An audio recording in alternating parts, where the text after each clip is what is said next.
love your wife? Yes. Prove it. Like, what's the metric? Give me the number that helps me know, right? Because when you met her, you didn't love her. Now you love her, right? Tell me the day the love happened. It's an impossible question. But it's not that it doesn't exist, it's that it's much easier to prove over time, right? Leadership is the same thing. It's about transitions. So if you were to go to the gym, it's like exercise, right?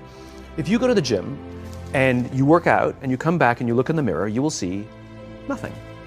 And if you go to the gym the next day and you come back and you look in the mirror, you will see nothing, right? So clearly there's no results, can't be measured, it must not be effective. So we quit, right? Or if you fundamentally believe that this is the right course of action and you stick with it, like in a relationship, I bought her flowers and I wished her happy birthday, and she doesn't love me. Clearly I'll give up. That's not what happens. If you believe there's something there, you commit yourself to an act of service. You commit yourself to the regime, the exercise. You can screw it up. You can eat chocolate cake one day, you can skip a day or two. You know, it allows for that. But if you stick with it consistently, I'm not exactly sure what day, but I know you'll start getting into shape. I know it. And the same with the relationship. It's not about the events. It's not about intensity. It's about consistency, right?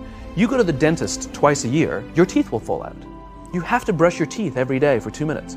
What does brushing your teeth twice a day for 2 minutes do? Nothing. Unless you do it every day, twice a day for 2 minutes, right? It's the consistency. Going to the gym for 9 hours does not get you into shape. Working out every day for 20 minutes gets you into shape. So the problem is we treat leadership with intensity. We have a 2-day offsite, we invite a bunch of speakers, we give everybody a certificate, you're a leader, right? Those things are like going to the dentist. They're very important, they're good for reminding us or getting us back on track, learning new lessons, but it's the daily practice of all the monotonous, little, boring things like brushing your teeth that matter the most. She didn't fall in love with you because you remembered her birthday and bought her flowers on Valentine's Day. She fell in love with you because when you woke up in the morning, you said good morning to her before you checked your phone. She fell in love with you because when you went to the fridge to get yourself a drink, you got her one without even asking. She fell in love with you because when you had an amazing day at work and she came home and she had a terrible day at work, you didn't say, yeah, but let me tell you about my day. You sat and listened to her awful day and you didn't say a thing about your amazing day. This is why she fell in love with you.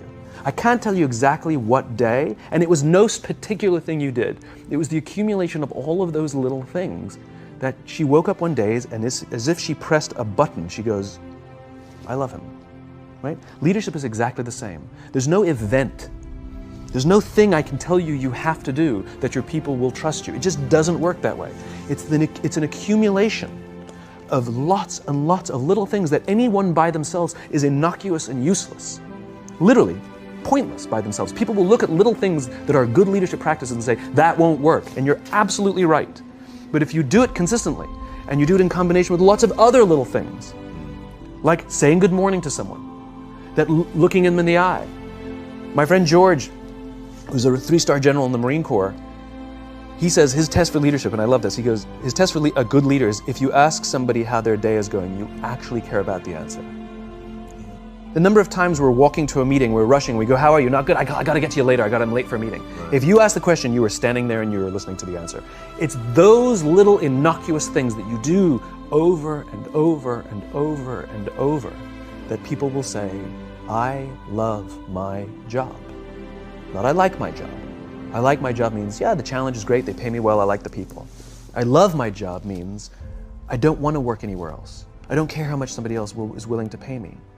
I'm devoted to the people here, and I care desperately about the people here as if they were my family. In business, we have colleagues and coworkers. In the military, they have brothers and sisters. That's how they think of each other.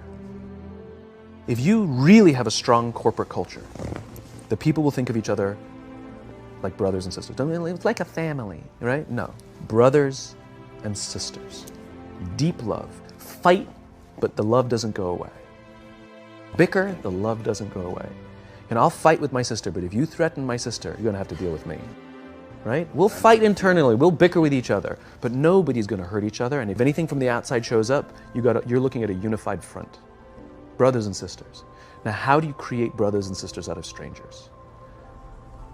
Common beliefs, common values, parents, in other words, executives who care about their children's success, who care to raise their children, teach them skills, discipline them when necessary, help them build their self-confidence so that they can go on and achieve something more than you could have ever imagined achieving for yourself. That's leadership. Do you love your wife? Yes. Prove it. Like, what's the metric? Give me the number that helps me know, right? Because when you met her, you didn't love her. Now you love her, right? Tell me the day the love happened. It's an impossible question. But it's not that it doesn't exist, it's that it's much easier to prove over time, right? Leadership is the same thing. It's about transition. So if you were to